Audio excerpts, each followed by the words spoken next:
सभी को राम राम। मैं ऋषिका आज आप लोग के सामने कहानी लेकर आई हूँ। कहानी का नाम है तीसरी रोटी। एक मित्र ने पत्नी के स्वर्गवास हो जाने के बाद अपने दोस्तों के साथ सुबह शाम पार्क में टहल मारना पास के मंदिर में दर्शन करने को अपनी दिनचर्या बना लिया था। हालांकि घर में उन्हें किसी प्रकार की कोई परेशानी नहीं थी, सभी उनका बहुत ध्यान रखते थे, लेकिन आज सभी दोस्त चुपचाप बैठे थे।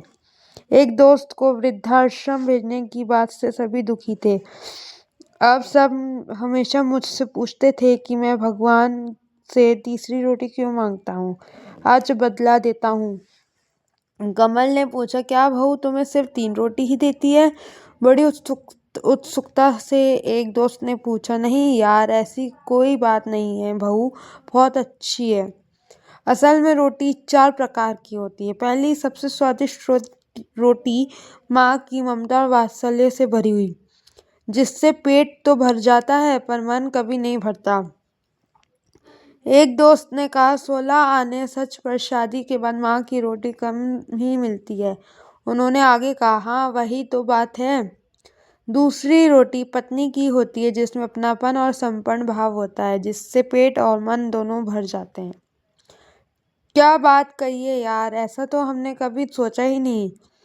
फिर तीसरी रोटी किसकी होती है? एक दोस्त ने सवाल किया। तीसरी रोटी बहू की होती है, जिसमें सिर्फ कर्तव्य का भाव होता है, जो कुछ कुछ स्वाद भी देती है और पेट भी भर कर देती है, और वृद्धाश्रम की परेशानियों से भी बचाती है। थोड़ी देर के लिए वह चुप्पी छा गई। लेकिन ये चौथी रोटी कौन सी होती है? मौन तोड़ते हुए एक दोस्त ने पूछा। चौथी रोटी नौकरानी की होती है, जिससे ना तो इंसान का पेट भरता है, ना ही मन तृप्त होता है, और स्वाद की तो कोई गारंटी ही नहीं है। तो फिर हमें क्या करना चाहिए यार?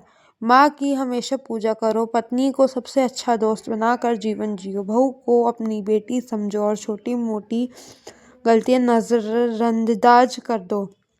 बहू भी खुश रहेगी तो बेटा भी ध्यान रखेगा। यदि हालत चौथी रोटी तक ले आए तो भगवान का आभार जताओ कि उसने जीवित रखा है, और अब स्वाद पर ध्यान मत दो, केवल जीने के लिए थोड़ा कम खाओ ताकि आराम से बुढ़ापा कटते जाए।